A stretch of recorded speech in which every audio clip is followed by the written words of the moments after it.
ತಾನಾಗ್ ತಾನೇ ಹೋಗ್ಲಿಲ್ಲ ಅಂತ ಹೇಳ್ತಿದ್ದಾಳಲ್ವೇನಮ್ಮ? ಮತ್ ಹೇಗ್ ಹೋದ್ಲು? ನನಗ ಅರ್ಥ ಆಯ್ತು, ನನ್ಗೆಲ್ಲ ಅರ್ಥ ಆಯ್ತು. ಆ ದುಷ್ಟ ಶಕ್ತಿ ನಿನ್ ಮೇಲ್ ಬಂದು ಮನೆಯಿಂದ ನಿನ್ನ ಕರ್ಕೊಂಡು ಹೋಗಿ ಊರಾಚೆ ಬಿಸಾಕಿದೆ. ಸಮಯಕ್ಕೆ ಸರಿಯಾಗಿ ನನ್ ಮಗ ಬಂದಿಲ್ಲ ಅಂದಿದ್ರೆ ಸತ್ತೋಗ್ತಿದೆ ಕಣೆ. ಅತ್ತೆ ಪ್ಲೀಸ್ ಅತ್ತೆ, ಇದು ಯಾವ ದುಷ್ಟಶಕ್ತಿ ಕೆಲ್ಸಾನೂ ಅಲ್ಲ. ನಿದ್ದೆಯಿಂದ ಎಪ್ಸಿ ಬೇಕು ಅಂತಾನೆ ಯಾರು ನನ್ನ ಅಲ್ಲಿ ಕರ್ಕೊಂಡು ಹೋಗಿ ಸಾಯಿಸೋದಕ್ಕೆ ಅಂತ ನೋಡಿದ್ರು. ಇದು ಮನುಷ್ಯರು ಮಾಡಿದ ಕೆಲ್ಸ. ದೆವ್ವ ಆಗ್ಲಿ ದುಷ್ಟಶಕ್ತಿ ಆಗ್ಲಿ ಏನೂ ಇಲ್ಲ.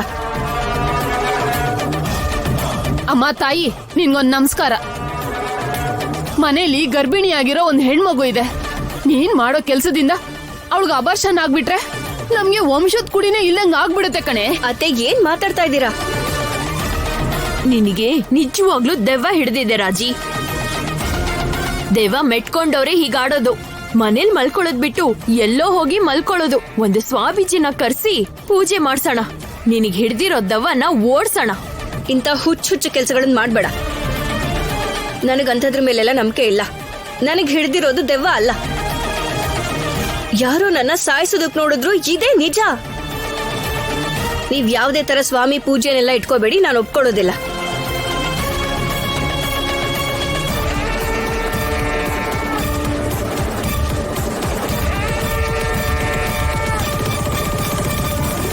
ಏ ಶೌರ್ಯ, ಏನು ಹೀಗ್ ಮಾತಾಡ್ತಿದ್ದಾಳೆ? ಯಾರಿಗೋಸ್ಕರ ಹೇಳ್ತಿದ್ದೀನಿ? ನಾನ್ ಅವಳಿಗೆ ತಾಯಿ ತರ ಅಲ್ವಾ, ಅದಕ್ಕೆ ತಾನೇ ಹೇಳ್ತಾ ಇರೋದು. ಅರ್ಥ ಮಾಡ್ಕೊಳ್ಳಿಲ್ಲ ಅಂದ್ರೆ ಹೇಗೆ? ತಾಯಿ ಕೇಳೋ ಹಾಗೆ ಕೇಳಿದ್ರೆ ಹೇಳ್ತಿದ್ಲೇನೋ, ನೀನು ಅತ್ತೆ ಕೇಳೋ ತರ ಕೇಳ್ದೆ. ಹಾಗಾದ್ರೆ ಅವ್ರಪ್ಪಮ್ಮನ್ಗೆ ಫೋನ್ ಮಾಡಿ ಕರೀರಿ, ಅವ್ರ ಮಾತಾದ್ರೂ ಕೇಳ್ತಾಳ ಏನೋ. ಸ್ವಾಮೀಜಿನ ಕರ್ಸಿ ಆ ದೆವ್ವನ ಓಡಿಸ್ಬೇಕು. ಏ ಶೌರ್ಯ, ಇನ್ನು ಏನ್ ನೋಡ್ತಾ ಇದ್ಯಾ? ಅವ್ರ ಅಪ್ಪ ಅಮ್ಮಂಗೆ ಫೋನ್ ಮಾಡಿ ಬರೋದಕ್ಕೆ ಹೇಳು. ಒಪ್ಕೊಳ್ಳೋದಾದ್ರೆ ಪೂಜೆಗೆ ಒಪ್ಕೊಳ್ಳಿ, ಇಲ್ಲ ಅಂದ್ರೆ ಅವ್ರ ಮಗಳನ್ನ ಅವ್ರು ಕರ್ಕೊಂಡು ಹೋಗ್ಲಿ. ನಮ್ಗೆ ಯಾಕೋ ಈ ನೋವೆಲ್ಲ. ಅಮ್ಮ ಅಸ್ಮಿತಾ, ನೀನ್ ಒಳಗಡೆ ಹೋಗು. ನೀವು ಕೂಡ ನಡೀರಿ.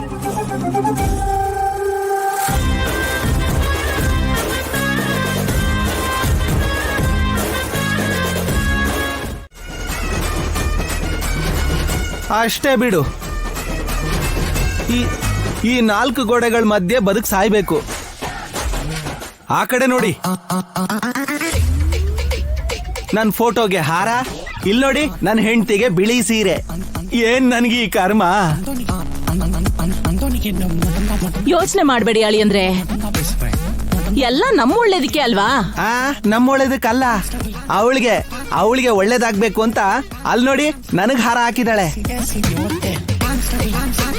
ಹೋಗ್ಲಿ ಬಿಡ್ರಿ, ಹೇಳಿದ್ದೆ ಹೇಳ್ತಾ ಇರ್ತೀರಾ ಸುಮ್ನೆ. ಹೋಗಿದ್ ಕೆಲ್ಸ ಏನಾಯ್ತಮ್ಮ? ಖುಷಿಯಾಗಿ ಬರ್ತೀಯ ಅನ್ಕೊಂಡ್ರೆ ಮುಖ ಸಪ್ಪೆ ಮಾಡ್ಕೊಂಡ್ ಬಂದಿದ್ಯಾ? ಏನಾಯ್ತು ಚಾರು? ನಾನ್ ಮೋಸ ಹೋಗ್ಬಿಟ್ಟೆ ಅಮ್ಮ, ನಾನು ಮೋಸ ಹೋಗ್ಬಿಟ್ಟೆ.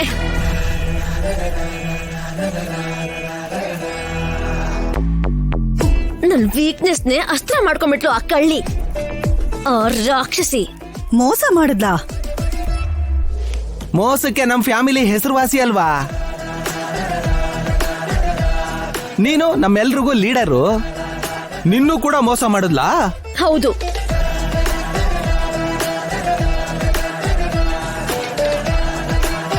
ನಾನ್ ಹಾಕಿರೋ ಮಾಲೆ ತಗ್ಸಿ ಶೋಭನ ಮಾಡ್ಕೊಳ್ಳೋದಕ್ಕೆ ಹೇಗಾದ್ರೂ ಮಾಡಿ ನಾನ್ ಹಾಕಿರೋ ಮಾಲೆನ ತಗಸ್ಬೇಕು ಅಂತ ಸೀನು ಜೊತೆ ಸೇರ್ಕೊಂಡು ದೊಡ್ಡ ನಾಟಕ ಮಾಡ್ಬಿಟ್ಲು. ಹೌದಾ? ನಾನು ಅದನ್ನ ನಿಜ ಅಂತ ನಂಬ್ಕೊಂಡು ಅಪ್ಪ ಸತ್ ಹೋದ್ರು ಅಂತ ನಾಟಕ ಆಡಿ ಮಾಲೆನು ತೆಗ್ದು ಅಲ್ಲಿಗೆ ಹೋದ್ರೆ ಆ ನಾಟಕ ನಾನೇ ಮಾಡ್ತಿರೋದು ಅಂತ ನನಗ್ ಸರಿಯಾಗಿ ಹುಚ್ಚಿಡಿಸಿದ್ರು.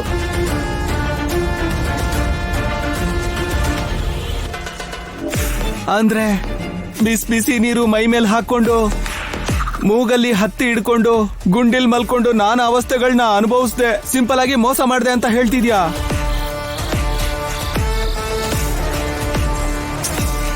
ಅಷ್ಟೇ. ಅಯ್ಯೋ ದೇವ್ರೆ, ನನ್ನ ಶ್ರಮ ಎಲ್ಲ ವ್ಯರ್ಥ ಆಗೋಯ್ತಾ? ವ್ಯರ್ಥ ಏನಕ್ಕಾಗತ್ತೆ ಭಾವನವ್ರೆ?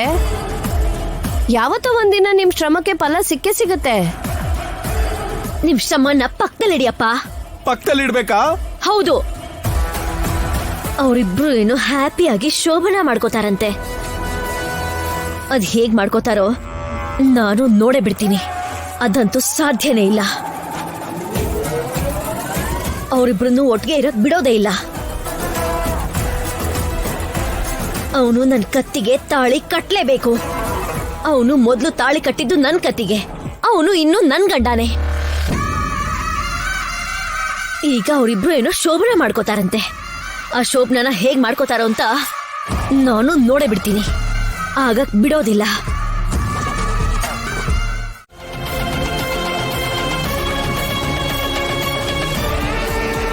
ದೇವಸ್ಥಾನದಲ್ಲಿ ಆಗಿದ್ದು ಹೇಳಿ ಅತ್ತೆ. ನಿನ್ನೆ ಅಲ್ಲ ಮೊನ್ನೆ ಪೂಜೆ ಮಾಡ್ಸೋಕೆ ದೇವಸ್ಥಾನಕ್ಕೆ ಹೋದ್ರೆ ಅವ್ನ ಹಣೆಗೆ ಇಟ್ಟಿದ್ ಕುಂಕುಮ ಕೂಡ ನಿಮ್ ಮಗಳು ಮಾಡಿರೋ ಪಾಪಕ್ಕೆ ಶವ ಸುಟ್ಟಿರೋ ಬೂದಿ ತರ ಆಗಿತ್ತು.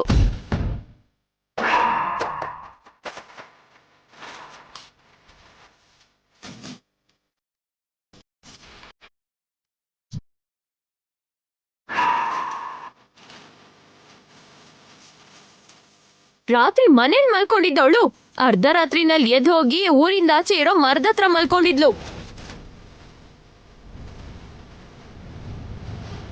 ಏನಮ್ಮ ನೀನ್ ಹೇಳ್ತಿರೋದು? ಇದೆಲ್ಲ ನಾವು ಕಲ್ಪನೆ ಮಾಡ್ಕೊಂಡು ಹೇಳ್ತಿರೋ ಕತೆ ಅಲ್ಲ, ಕಣ್ಣು ಮುಂದೆ ನಡೆದಿರೋ ಅಪ್ಪಟ ಸತ್ಯ. ನಿಜನ ಸುಳ್ಳು ನಿಮ್ ಮಗಳನ್ನೇ ಕೇಳಿ. ಹೇಳಿದ್ರೆ ನೀವ್ ಹೆದರ್ಕೋತೀರಾ ಅಂತ ಅತ್ತೆ ಹೇಳಿಲ್ಲ ಅಂತ ಅನ್ಸುತ್ತೆ. ದೇವ್ರಿಗೋಸ್ಕರ ಏನೋ ಮಾಡಕ್ ಹೋಗಿದ್ ರಾಜಲಕ್ಷ್ಮಿಗೆ ದೆವ್ವ ಹಿಡ್ಕೊಂಡಿದೆ.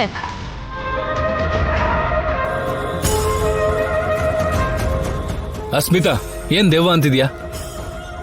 ನಿಜ ಅಲ್ವೇನೋ? ಇಷ್ಟಾದ್ಮೇಲೂ ನಿನ್ ಹೆಂಡ್ತಿನ ವಹಿಸ್ಕೊಂಡ್ ಬರ್ಬೇಡ. ಹೆಂಡ್ತಿನ ಗಂಡ ವಹಿಸ್ಕೊಂಡ್ ಬರ್ದೇನೆ ಇನ್ಯಾರಮ್ಮ ವಹಿಸ್ಕೊಂಡ್ ಬರ್ತಾರೆ? ನೀನ್ ಬಾಯಿ ಮುಚ್ಕೊಂಡ್ ನಿಂತ್ಕೊಳ್ಳೋ. ಏಯ್ ಪ್ರಮೀಳಾ, ಬೀಗ್ರನ್ನ ಮನೆ ಕರ್ಸಿ ಏನೇ ಮಾತಾಡ್ತಾ ಇದ್ಯಾ? ನಡೀತಾ ಇರೋದ್ ನೋಡ್ತಾ ಇದ್ರೆ ಹೊಟ್ಟೆ ಉರಿತಾ ಇದೆ ರೀ.